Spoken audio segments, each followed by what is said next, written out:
there's a lot of talks that he is under the influence of something that, and not only that, you know, bringing it back to spirituality, when you open that door for dark forces to come in and, you know, take over the mind, the spirit, the body, it happens. It happens. It really does. And so a mixture of that, I can see where he can become totally out of his mind. Now, let's get to the part of the 12-year-old now filing this order against Ezra.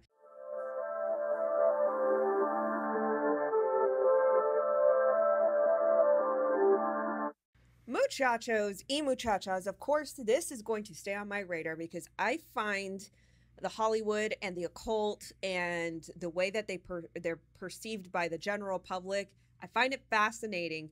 And when we catch wind of this unfolding before our eyes, I mean, this is something to keep on topic about. So I recently did a video exposing the genesis of the concerns brought up about Ezra Miller.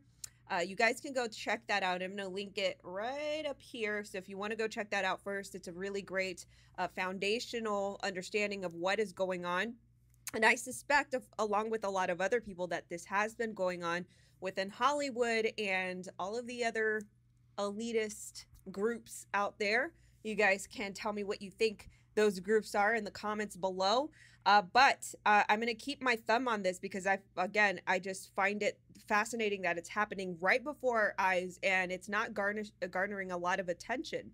So 𝘏𝘶𝘮𝘢 I explained in my last video, she is a young lady. She's now 18 years old. However, her parents filed a protective order against Ezra Miller, who they accuse him of the G word ever since she was 12 years old, you know, the GR, you know, word, ever since she was 12 years old. And they allege that he had been using things like substances and psychological manipulation to keep her under his thumb. Her uncle attested to this. Well, now he's getting a protective order from a 12-year-old in Massachusetts, and this was announced this morning. But before that, I want to give you guys a little bit of an update of 𝘏𝘶𝘮𝘢, who is currently they don't know the whereabouts of her or where she is or if she's with Ezra or what. But she did upload something to her Instagram where it reads, "This is the way my parents have threatened me in attempts to manipulate my movements and assert their narrative to the public, using ceremony and native religious teachings to guilt me into returning to their dysfunctional household. This is not what our medicine is for. Ezra is innocent."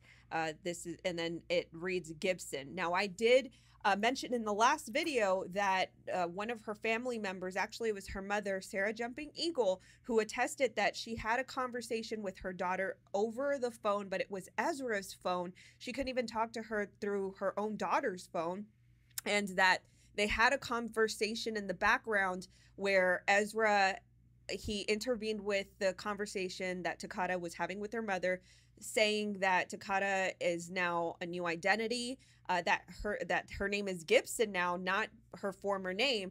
And so I find that very interesting. Now, this is the message that she's referencing to right above, where it says, and I'm sorry that I cannot pronounce the indigenous language, so I apologize if I mispronounce any of this, but I'm going to try my best. It says, 𝘥𝑗𝑗 𝘢𝑗𝑗 𝘠𝑚𝑎𝑛𝑖 𝑡𝑎𝑘𝑢 𝘠𝑚𝑎𝑛𝑖. I'm sorry to say that you have Lakota blood, and it is going to compel certain inspirations that only other Lakota can really help you with. It's okay to consider the depths of their world views, but there are blood obligations that cannot be avoided except to your detriment and spiritual degradation. You'll see that we are here to help you. Do not play with medicine. So when I read that, my personal interpretation to that is somebody who is loving and caring and trying to just outreach to Lakota, because I mentioned in the last video that it is also alleged that Ezra is deep into some occultic practices like voodoo, in which her Lakota's mother alleges that he took her to a voodoo ritual in New Orleans back in January of this year. And then I also posted another video clip from his former girlfriend, I'm going to assume Mia Solange, in which it posted a pentagram. So we don't have a lot of clarity to what that was, whether that she was referencing Ezra, although the rest of her post referenced Ezra, saying that he was an abuser and that he's not a good human being. So with that, I'm just going to interpret this as somebody who is carrying and, you know, the type of spirituality that this individual, I'm going to assume that this is a family member, as she references in her post. She says that this is one of her parents. I'm going to assume that what they're talking about in this message is spirituality. And I'm going to assume that it's not the same spirituality that I am part of, which is Christianity, right? Because here it even gives a little detail to that it's okay to explore worldviews. However, you know, what they're saying is when you dabble into something dark, like what they are alleging, like voodoo, witchcraft, stuff like that, it takes a special kind of, you know, a special kind of, I guess, or ceremony, or, you know, spiritual cleansing of that matter.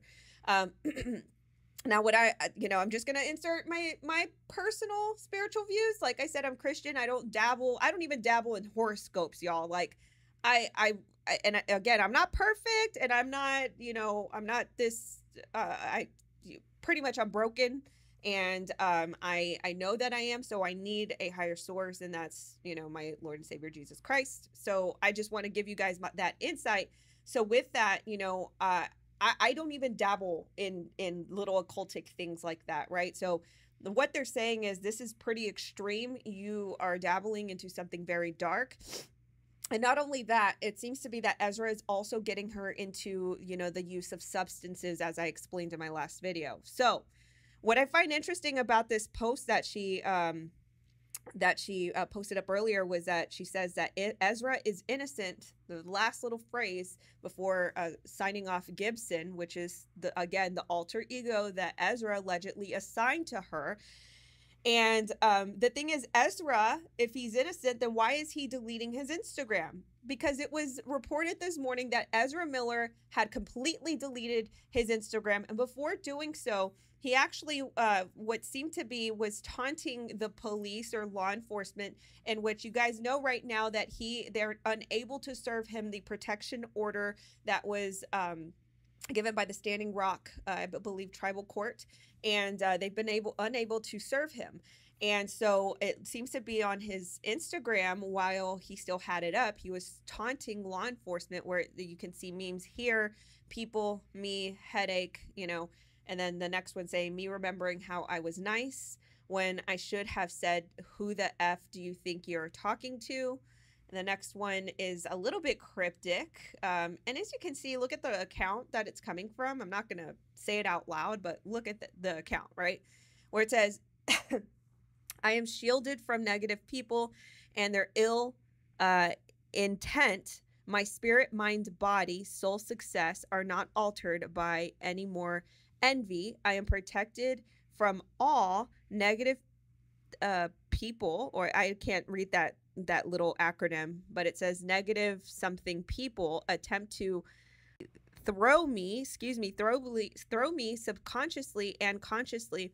I clear any and all hidden peers who are hidden enemies. Okay, so very, very cryptic, and I'm sorry that I had such a hard time reading that, but as you can see, the writing is a bit botched there.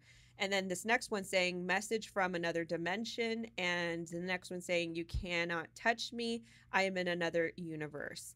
So in my personal opinion, this attests to the state of mind that he's in, which again, you know, there's a lot of talks that he is under the influence of something that, and not only that, you know, bringing it back to spirituality, when you open that door for dark forces to come in and, you know, take over the mind, the spirit, the body, it happens. It really does. And so a mixture of that, I can see where he can become totally out of his mind. Now, let's get to the part of the 12-year-old now filing this order against Ezra. And we're going to get to the rest of Ezra's really destructive behavior as of late. But first, I'd like to thank the sponsor of this video, Easy Summer Coal. As you guys know, summer temperatures, they're already here. And they're not only just punching at us, they are punching at our wallets as well, because our power bills will skyrocket, not just because of the temperatures, but because of inflation and everything that's going on in the world right now. So if you're like me and you only cool down certain specific areas of your working space, or if you're sleeping in a specific room, this thing is really, really worth the consideration. Especially, again, just for me, I don't find it necessary to cool down my entire home, just a space that I'm working in all day. So this guy really serves me well. It is an air purifier, a air conditioner, 4-in-1 portable. You guys can get one for yourself at 𝘬𝘏𝘬𝘪𝘳𝘢.com. It's really worth, and as well as it's going to help you save on your power bill. 𝘬𝘏𝘬𝘪𝘳𝘢.com. Thank you so much, 𝘬𝘏𝘬𝘏, for sponsoring this video. And there was a very, it was a very peculiar interaction that they had, or encounter that they had, with Ezra Miller. And now a 12-year-old child from Massachusetts went to their most nearest court, and they filed a temporary harassment prevention order against Ezra Miller after they're alleging that Ezra menaced with their family and pretty much scared the crap out of them when they had an incident happen recently. So this is coming and amounting after, you know, 𝘏𝘏𝑗𝐻𝑒𝑟's parents are now, they're granted supervisory, you know, rights over 𝘏𝘏𝑗𝐻𝑒𝑟, which is kind of like a conservatorship. I know that that is a very scary word. But given the situation where it seems like legitimate danger to this person, because the person is coerced, is under cultish control, I could understand like temporary supervisory control over somebody that you're truly concerned over. And look, I say this because you know, sometimes when you're under control, when you're under the psychological abuse and psychological control, you just really truly don't know what you're under in that situation, right? You just don't know that this person is exhibiting these behaviors and these signs of, you know, some truly nefarious intent that could come to that person or the victim in the future. All right, jumping to the matter. So the incident that happened February 2nd, now to level set on who is making these accusations and the witness testimonies, it would be the now 12-year-old, who is actually 11 years old when this happened, the mother of that 12-year-old, as well as a neighbor who are making these allegations. Now they say, or actually to clarify a little further, they actually live within a 40-mile radius of Ezra Miller's Vermont farm. And the reason why they were even within the vicinity or premises of Ezra Miller's presence was because the neighbor who's making one of these witness testimonies is actually in a band with Whitney Suiters, who is actually Ezra's really, really good friend. And I can even make a video about this, because once we jump down these rabbit holes, it seems to be like as it uncovers more and more and more rabbit holes seem to uncover itself. So Whitney Suiters, good friend to Ezra Miller, the neighbor is in a band with Whitney Suiters, which is why Ezra Miller was over at this home. So it is being alleged that they had no idea why Ezra Miller was dressed up with a bulletproof vest, first of all, and that they had, the neighbor had no idea that Ezra Miller was even armed. And there's a reason why they knew that Ezra Miller was armed. Now they say that the tension started brewing in this, you know, this home when, first of all, the mother was talking about doing things with her tribe, in which I'm just gonna assume, just out of that just little detail, that this mother is an indigenous person, which hence why she was talking about doing activities with her tribe, in which Ezra Miller then snapped at this mother and accused this mother of cultural appropriation. Like, don't even get me started on cultural appropriation. But okay, if that's your argument, cultural appropriation, how are you going to accuse somebody who's indigenous and who's like literally talking about doing things with their tribe of cultural appropriation? You know what I mean? So he snapped and started yelling at the mother about cultural appropriation. And then there was a conversation about a board game named Parcheesi, in which Ezra was alleging that this board game had Rastafarian roots, and the person who was trying to get more clarity from him, which was another neighbor, was asking him, you know, what part of this board game is Rastafarian. And mind you, the neighbor is biracial, half black, and questioning Ezra then snaps and goes into like this big tizzy. He starts exploding and he starts asking very aggressively, you don't even know what the F you're talking about. What did you say to me? What did you say to me? And then the neighbor alleges or accounts that they were very caught off guard. And when Ezra opened up his jacket, he had this like big Sherpa jacket, it says here, and Ezra opened up one side of their jacket. I think they're talking about a pocket, and you could see a gun. And Ezra said, talking like that could get you in a really serious situation. Okay, so if this is true, right, if Ezra really did this, Ezra is out of his mind, okay? Because any sane person who owns a gun, who is pro Second Amendment, which is kind of very weirdly, it's kind of sounding like Ezra's pro Second Amendment. I don't know, like most Hollywood isn't, but anyway, it seems to be that he has a lot of instances where he has his gun, right? And I'm not, again, I'm very pro Second Amendment, but the thing is, like, you have to exhibit a lot of discipline with your handgun and handling your handgun. You can't just brandish it because you have an argument or because you disagree with somebody, because then you never know who the other person is, if you're antagonizing the other person. And then, I mean, the most important thing, gun safety, right? You have to be safe and disciplined with your firearm. And it seems to be, as I mentioned in my last video, that, you know, Ezra seems very flippant and has no self-control with his firearm. He brandished it in front of Takata's uncle, you know, just waving it around, no muzzle control, nothing, just whipped it out. And now he's using it as a tool of intimidation because somebody was asking him a question. Has no self-control whatsoever. So, says talking like that can get you in some really serious situation. And then after that, as if that wasn't bad enough, Ezra now starts focusing his attention on the then 11-year-old child, saying that allegedly that he was talking to the mother. It says, I've talked extensively with your child and they have a lot of power to them. At one point, you're going to realize that you don't have any control over them anymore. They're the child is an elevated being, and they would be lucky to have someone like me guide them. Okay, stop, pause, pump the brakes. Already cultish. Okay, you're already talking like a cult manipulator leader.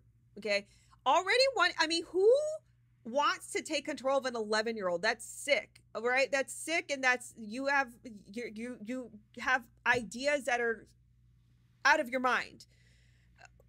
Like, who aspires? You're an actor. You're a Hollywood actor, unless that speaks a lot to it, right?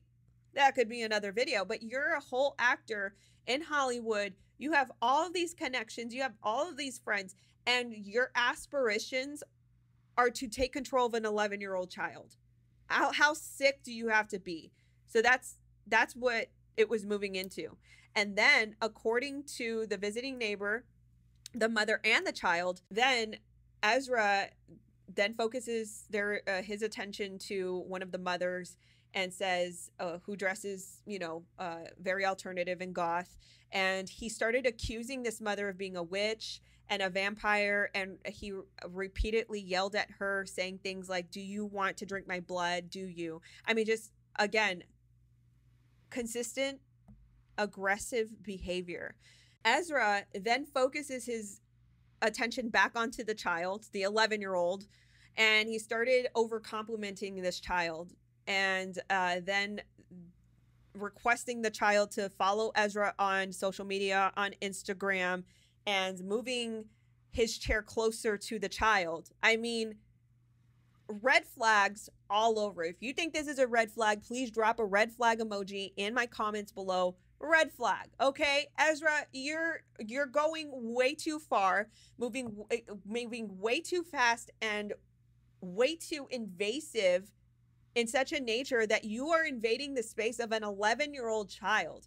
And again, just repeating from my last video that the first time that he met 𝘏𝘏𝘮, the other individual who is an alleged victim, she was only 12 years old. So it seems to be that this seems to be like a target age for him. Ezra automatically was just weirdly drawn to me, says the child, and kept talking about how he loved my outfit and my style, and kept going on and on about how it was great. The child remembers. It was really uncomfortable. I was really nervous, and I was scared to be around Ezra after he yelled at my mother and she was crying. The mother and visiting neighbor both believe that Ezra Miller may be under the influence due to the dilated pupils they observed on him and his erratic behavior. Now, Ezra allegedly apologized for the outburst when he came back to pester the family. They say on another set of occasions. Like, what? Like, how do you let this guy around you again? You know what I mean? He already showed his true colors. He showed how dangerous he could be. How do you let him back? So anyway, he was around the family a few other occasions, including in April, May, and in June, dressed as a cowboy. Now, the mother and the child, they maintain that Ezra made the child feel uncomfortable by hugging the child and expressed his interest in horses, and that Miller said that Ezra Miller would acquire several horses so that the child could go over to the farm and help Ezra care for the herd of horses. And that's inappropriate. Like, no, you're trying to reel the child in. You are a predator, Ezra Miller. Ever since 𝘏𝘏𝘮 ironized, the news broke, they haven't seen or heard from Ezra or 𝘏𝘏𝘮 ever again. Now, here's the thing. There hasn't been a peep from Warner Brothers or from the management or from anybody representing Ezra Miller. But Warner Brothers, above anything, I mean, Warner Brothers is the employer of Ezra Miller in his recent, his recent endeavors in the movies and stuff like that. And they haven't said anything. No apologies, no acknowledgments, no nothing. And that's everything you should know about the industry. As long as it sells, as long as it makes them profit, as long as, who cares about all of the other things that their employees are doing on the streets and, invading the privacy and doing things that are inappropriate to children, they don't care. Okay. So there hasn't been any comment from Warner Brothers or Ezra's management or anything like that. So with this, this is where we're at right now. And I will continue to watch this unfold. Anyway, with that said, guys, let me know your thoughts in the comments below. Thank you so much for your support and watching this video. I will catch you guys in the next video.